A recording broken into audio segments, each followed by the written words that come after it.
एक घने जंगल में चार चिड़िया रहते थे। दो बड़े थे, उनका नाम चिक्को और पिक्कू था। दो नन्हे मुन्ने छोटे थे, उनका नाम था चिन्नू और जिन्नू। वो घने जंगल बहुत सुंदर था। वहाँ वो बहुत खुशहाली और खुश में रहते थे। लेकिन जंगल का अंदरूनी इलाका बहुत डरावना था, वहाँ कोई नहीं जाता था। परंतु चिन्नू और जिन्नू बहुत शरारती थे। वो किसी भी तरह से उस अंदरूनी इलाके में जाना चाहते थे।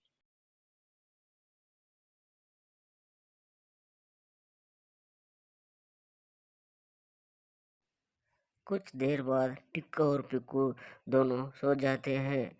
ये दोनों सोने के बाद चिन्नू और जिन्नू उस अंदरूनी इलाके में जाने लगते हैं। चिन्नू और जिन्नू उस जंगल के अंदरूनी इलाके में जाने लगते हैं। वो दोनों बड़े उत्सुक थे कि इस अंदरूनी इलाके में क्या है, आज जान के ही रहेंगे। वो जैसे जैसे अंदर बढ़ते हैं, उनका उत्सुकता और बढ़ती जाती है और कुछ कुछ डर भी लगने लगता है।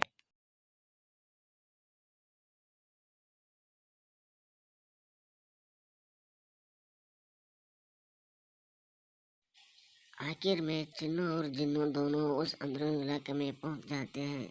पहुंच जाते ही उधर इधर देखने लगते हैं, उनको बहुत डर लगने लगता है। इसके बाद वो दोनों अपने माँ बाप के पास उड़ने लगते हैं।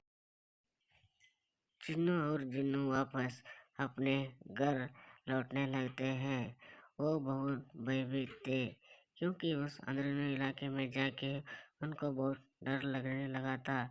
वो बहुत तेजी से अपने घर जाने लगते हैं।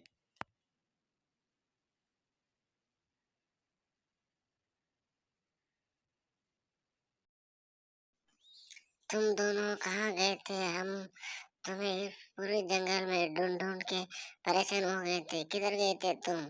हमको तो कहीं नहीं मिले। कहाँ गए थे वो तुम? हम दोनों जंगल के उस अंदरूनी इलाके में गए थे।